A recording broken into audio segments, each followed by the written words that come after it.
आपने अंकल कितना सपोर्ट किया जब इनाया ने आपको बताया कि जी मेरे फील्ड में आना है? मैंने सपोर्ट से किया, मैंने बजाय इनाया कुछ कहती कि मैं कुछ करना है, मैंने उससे पहले बोल दिया था ये करो तो। मैं इतना सपोर्ट किया यानी मैंने कोई हेजिटेट नहीं करा कि ये बोल रही है मैं बोलूँ। मैंने बेटा ये देखो मीडिया, ये तुम्हारे अंदर टैलेंट है, तुम इसमें जाओ। मैंने खुद भेजा है इसे। और ये अंकल आपने टैलेंट कब पकड़ा है इनाया का? क्योंकि ऐसा था कि ये बचपन से ही कोई अगर म्यूजिक लगा दे घर में हम तो उसके बाद फौरन डांस स्टार्ट हो जाता था। वो बच्चे छोटी छोटी नहीं होती वो, यहाँ से स्टार्ट होता है। अगर वो बच्चा यहीं से पिक कर रहा है तो आगे उसका वही पता चल जाता है कि इसकी कहाँ तक की वर्थ है। तो मैं समझ गया, मैंने कहा ये बजाय डॉक्टर बनने के, इंजीनियर बनने के ये जरासीम को अपने पढ़ लो, करो। लेकिन बेटा ये शुभ अच्छा है, लेकिन आप तालीमी याफ्ता समझदार हैं, तो इसमें ये क्वालिटी होती है कि आप अच्छे बुरे की तमीज़ कर लें। जब वो कर ली तो मैं फिर मुतमईन हूँ।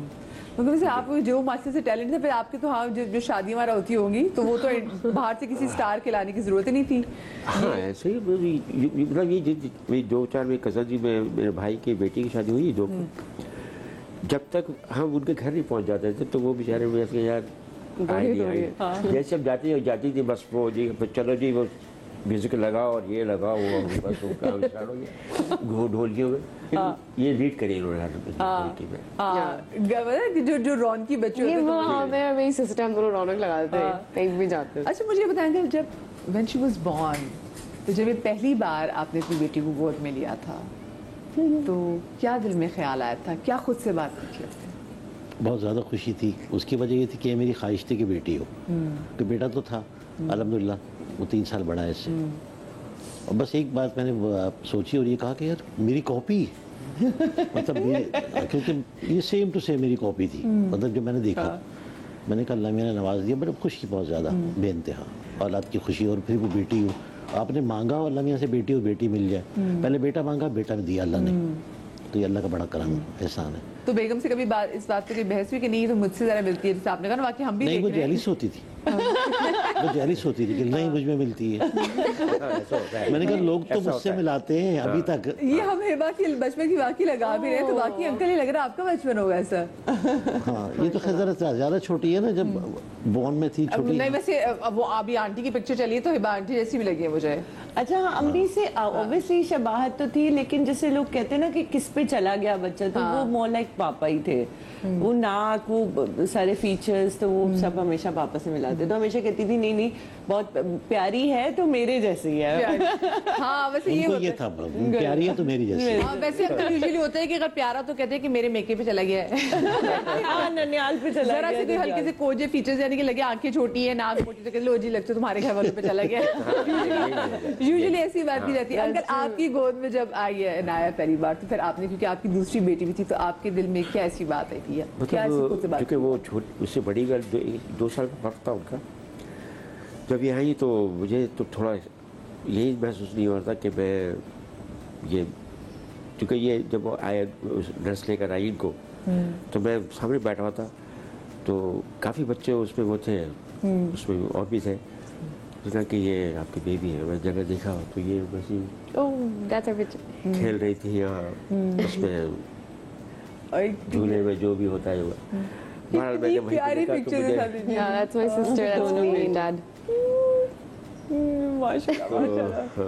अंकल यहाँ तो आप हॉलीवुड फिल्म के हीरो लग रहे हैं। क्या बात है। जी जी जी तो अंकल। हाँ इस वजह से ये कि मुझे एक मतलब एक पहले तजर्बा था एक बेटी का कि जो ये हुई ना तो मुझे लगा कि मैंने सब कुछ पा लिया है, पता नहीं क्या वजह। अल्लाह ताला ने 2 दी है, उसकी बड़ी कोसे कर्म नवाजी है माशाल्लाह। नाम किसका रखा, किसने रखा इनाया का? नाम मैंने ही रखा। नाम आपने रखा?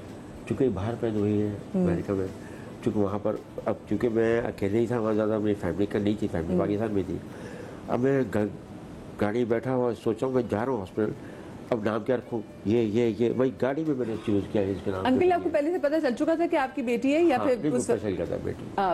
फिर आपने नाम एक सोचा हुआ था कि मैंने सोचा नहीं था। मैंने उसी वक्त गाड़ी बैठे बैठे मैंने कहा इनाया क्लिक कर गया। और अंकल आपने नाम रखा था हिबा का? हम लोगों ने नाम बचपन में रखा था इसका पारस। पारस। ओह। तो ये जरा बीमार रहने लगी फिर नाम चेंज करते हैं। तो इनके कज़न थी, वो वहाँ रहती हैं आजकल यूके में, आयशा। तो उन्होंने कहा कि नाम हुब से हिबा, कुरान शरीफ से निकाला था उन्होंने। तो उन्होंने कहा हिबा नाम रखें इसका, चेंज करें। जब इसका नाम तो अभी भी लोग कुछ पुराने वाले मिलते हैं तो वो पारस बोल देते हैं। तो पारस ही ना, तो मेरे को पारस कौन है? हमारी कोई और भी बहन थी, आपने बताया नहीं, तो तुम ही थी पारस। तो अच्छा हुआ पारस नहीं था। हाँ, बड़ा ये शौक बात से रखा था सच्ची है। मैंने पारस, लेकिन ये कि लोगों ने कहा यार ये तो पत्थर का नाम है, पत्थर, पारस पत्थर है। फिर कुछ दिन के लिए दुआ भी बोला है ना, फिर दुआ भी शायद, था हाँ, कुछ लेकिन- एक हफ्ते के लिए दुआ भी सब बोल रहे थे। फिर फाइनली हिबा फाइनली ये हुआ हिबा। फिर फाइनली हो गया। हाँ, और उस जमाने में नाम हिबा था भी जीतना किसी का भी नहीं होता था, नहीं लोग होता था बड़ा हिबा। अमेज्ड होते थे हिबा पे के। अब तो बहुत कॉमन हो गया। हाँ। अच्छा मुझे बताएं, आपकी बेटियों की कोई ऐसी खतरनाक किस्म की शरारत जो आपको अभी भी याद हो? इतनी खतरनाक है मैं क्या बयान करूं। अंकल अब तो बता दो, छोटी सी थी ये, 3-4 इनके दोस्त, 6-7 साल की, 8 साल की ऐसी। वो बंगाली बाबा आए मोहल्ले में, उन्होंने, हम लोग वहाँ हैदरी में रहते थे, उससे वो फिशेज इन्होंने ले ली। और अंदर इन्होंने क्या काम किया हुआ, कोई टब में ना इन्होंने पानी वानी में जो है वो उसको फिशेस को डाल दिया, और उसमें फ्री में से फालसे वालसे का जूस था, क्या डाल के वो डाल दिया, शुगर डाल दी डाल के ना, और इन्होंने वो एक मशरूब बना लिया उसको।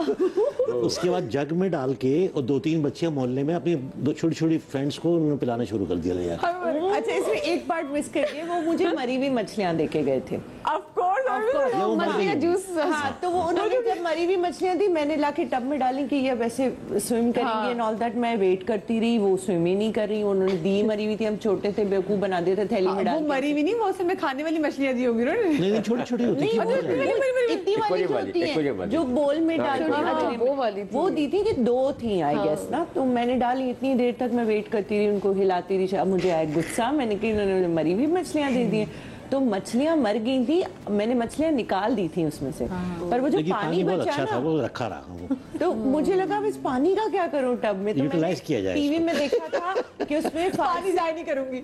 मैंने टीवी पे देखा था कि लोग ना जंप करते हैं फालसे के ऊपर और पत्ती अंगूर के ऊपर। वो तो कुछ और ही रहा था, हो तो कुछ और रहा था। मुझे वो फैंटेसाइज कर गया था कि ये कुछ मजे का हो रहा है। तो मैंने उसमें फालसे या अंगूर पत्नी क्या क्या भरे, और मैंने जंप भी किया उस पे। और जंप करके उसमें पता कितने किस्म के अम्मी फ्लाइट से कोई जूस लाके अब वो लोगों ने बांट किया? दिया, मैंने पिला दिया लोगों को। बेलें बजी हैं घर की, लोग हॉस्पिटलाइज हुए हैं बच्चे मोहल्ले के। नो। वोमिट किए हैं बहुत बच्चों ने। जी, जाते जाते बच्ची मैंने कहा, तुमने मरवा दिया तो बच गए। मतलब उन मुर्दा मछलियों के पानी के अंदर जी। आपने अपनी तरफ से जो आप रेसिपी ना लीजिएगा, बहुत गंदी रेसिपी है। अच्छा वो फालसे क्या है, मुहर्रम के अंगूर दिन भी चल रहे थे, तो वो जहन में भी था कि शरबत बटता है ना। सब शरबत भी चल रहा है ना, वो भी चल चले मैं एक छोटी सी ब्रेक लेके ब्रेक से वापस आई। Abnormal लाया कि मेरा शरारतों के बारे में पूछेंगे, ये तो वाकई बहुत ऐसे अजीब से शरारती। ब्रेक के बाद मिलते हैं। खतरनाक शरारत थी।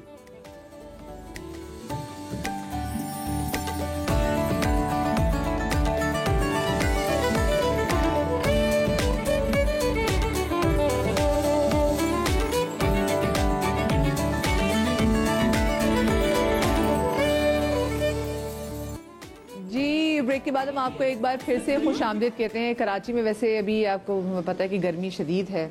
दुनिया जहाँ जहाँ पे स्वेटर निकाल के और गर्मियों के कपड़े पैक करके बैठी हुई है। हमारे साथ मसला ये कि हमारे गर्मियों के कपड़े पुराने हो गए हुए और सर्दियाँ भी नहीं आ रही। और हम ये बात कर रही थी, हम परेशान हैं, अपनी सर्दियों के कपड़े लेने हैं गर्मियों के। मैं सॉक्स से बातें कर रही थी कि सॉक्स तुम्हारा नंबर कब आएगा बेटा, तुम्हें कब पहनेंगे हम। अब तो यहाँ पे तो वो वाले सीने के जैकेट्स निकलेंगे ही नहीं, मुझे नहीं नहीं यार, लगता। कराची में तो नहीं होना। कराची में वाला आपको पता है ना, मौसमी हम देखते ही नहीं है। जनाब हमारे साथ हिबा अली और हमारे साथ अनाया खान मौजूद हैं। और हिबा की अल्लाह माफ करे, मैं कहती हूँ मुजरे सेहत शरारत के हवाले से अंकल हमें बताए कि वो किस कदर खौफनाक किस्म की कातिलाना शरारत। कातिलाना, हाँ अल्लाह। लेकिन वो बच्ची थी, छोटी थी, उनको पता नहीं था। अंकल आपको कोई अनाया की ऐसी शरारत याद हो? हाँ है, वैसे तो काफ़ी है। कोई अंकल ऐसी शरारत जिससे आपने कुट पड़ी हो उसको? हाँ, कुछ पढ़ने वाली थी, बच गई है। बच गई? हाँ। ऐसा हुआ कि जब अमेरिका में थे हम, तो अब दोपहर खाना खा के अब आपस में हम ये बात कर रहे थे। बड़ी वाली बेटी हमारे साथ बैठी, ये गायब हो गई कुछ देर बाद। तो हमने देखा 5-10 मिनट की नजर नहीं आई, पूरा घर देखा, घर में गायब है ही नहीं। और मैंने चप्पलें में नहीं पहने, हमें ऐसे ही कि ऐसे हम बाहर सड़क पे आए, देखा दूर तक देखा, बहुत बड़ी स्ट्रीट थी, कोई कोई बच्चा, कोई सन्नाटा बिल्कुल। 3-4 बजे का टाइम। जनरेटर से बोला यार आप भी हमारे साथ हेल्प कराओ और देखो अगर कि हमारी बच्ची गुम गई है। तो काफ़ी देर बाद हम जब ये नहीं हो सका तो वापस घर में आया, मैं सोचने बैठ गया, मेरी वाइफ रो रही। तो मैंने कहा कि इमरजेंसी कॉल करनी पड़ेगी, क्योंकि इमरजेंसी कॉल करने मतलब ये है कि आप खुद भी फंसेंगे। जी क्योंकि वो आपको सोशल सिक्योरिटी नंबर कैंसिल कर देते, वो कहते हैं बच्चा स्टेट की रिस्पॉन्स वो ले तो आप जाते भी हैं। फंसेंगे, आप बड़े परेशान। अब ये जस्तुजू में रहते हैं हम लोग, 6-5 बजे करें क्या, दरवाज़ा हल्का सा खुलता है, उसमें से बाहर आती है ये और यूँ हाथ रख के हंस रही होती है। दरवाजे के पीछे छुपी हुई थी, घर के दरवाजे के पीछे पीछे छुपी छुपी हुई थी। और कितनी देर छुपी रही अंकल तो ये? खाली ये आधा पौन घंटे का प्रोसेस था हमारा। आधे को पौन घंटे ये छुपी रही। अब I was trying to surprise them. इन्होंने ये सरप्राइज दिया। सताया।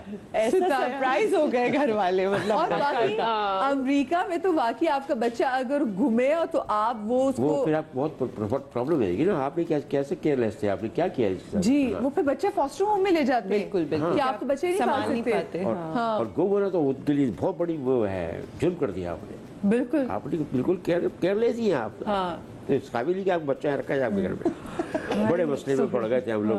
12 लाख खेल जाए, अम्मा ने कहा कि वो उनकी पकड़ा, प्यार किया। मैं लगा 2 लगाऊं, लेकिन मैं मजबूर था। कितनी छोटी थी अंकल ये सब? 4 साल की बात है, 4-5 साल भी थी। मतलब 4-5 साल में आप सरप्राइज करनी। तो क्या हो गया? तो याद भी नहीं होगा इनको। हाँ नहीं, मुझे ये लोग बताते हैं, मुझे थोड़ा थोड़ा हल्का हल्का याद है कि अम्मी पापा कहाँ, मैं निकली थी, मैं क्या पूरा घर खाली कहाँ चले गए ना, मैं खुद भी थोड़ा सा अपसेट हो गई थी। वो फिर तुम्हें मैं ढूंढ रहे होंगे बाहर। ये लोग निकले हुए थे ना बाहर बाहर, निकले। तो मैं कहाँ है, मैं कहा अच्छा चलो फिर छुप जाते हैं। तो मुझे याद है हल्का फुल्का, पापा भी बताते हैं। नॉनसेंस एज होती है, मुझे नहीं लगता कि कोई सोचते होंगे बच्चे के ऐसा भी हो सकता है कि पेरेंट्स परेशान हो जाएंगे। उनको फन आ रहा होता है वो भी ना fun कि- लग रहा है। हाँ। सही मुझे बात। याद है वो वाला मछली वाला टाइम कि फिर 2 मिनट बाद जब बेल बजनी शुरू हुई तो किसी समझदार इंसान ने मेरे अंदर से बोला कि ये मेरे लिए ही कोई आया है।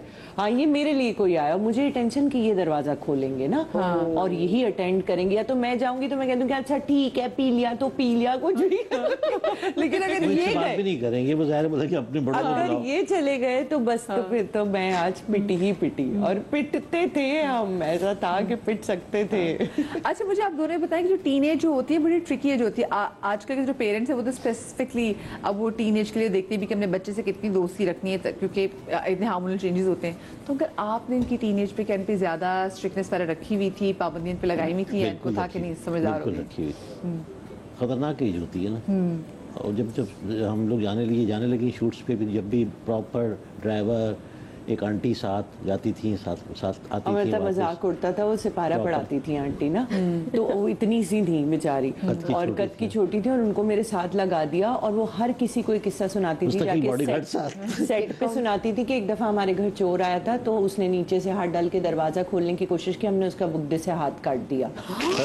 और ये स्टोरी वो हर किसी को शूट पे सुनाती थी मेरे साथ जाके, तो जो गलती से भी मेरे पास कुछ कहने आ रहा होता तो वो सोच रहा होता था कि आंटी के पास बुगदा ना हो, और उनको लगा दिया मेरे साथ ही। तो बिस्मिल्लाह वो पढ़ती रहती थी वो कुछ किसी ना फ्रेंड्स से किसी ने कहा था कि और ये लोग इतने खुश कहते हैं हम इतने सिक्योर हैं satisfied है। फर्स्ट प्रोजेक्ट मेरा दिल दिया दहलीज से, वो एक पीछे पीछे मेरे एक आंटी मेरा इतना मजाक उड़ाया यासिर नवाज ने, पूरे हम टीवी ने, कि ये कौन जो है वो साथ तुम्हारे घूम रही है। अब क्योंकि अम्मी चूंकि फ्लाइंग करती थी, अम्मी नहीं जा सकती थी, पापा का अपना काम था, तो दोनों बिजी, तो एक को किसी को, तो उन्होंने सोचा कि हमसे भी ज्यादा कोई अलर्ट बंदा इसके साथ लगा दे, तो वो लगा दिया। और वो थी वो जो पुरानी खातून। हाँ, मैं वो- पुराने चाहता दोबारा था पढ़ाने मैं वॉशरूम का बोल के वॉशरूम की खिड़की से कूद जाऊं कि वो सोचे मैं, क्योंकि वॉशरूम के बाहर खड़ी रहती थी, हाँ बेटा हाँ बेटा हाँ बेटा, तो मेरा दिल चाहता वहां से कूद के बाहर घर निकल जाऊं, कहीं निकल जाऊं इनको छोड़ के।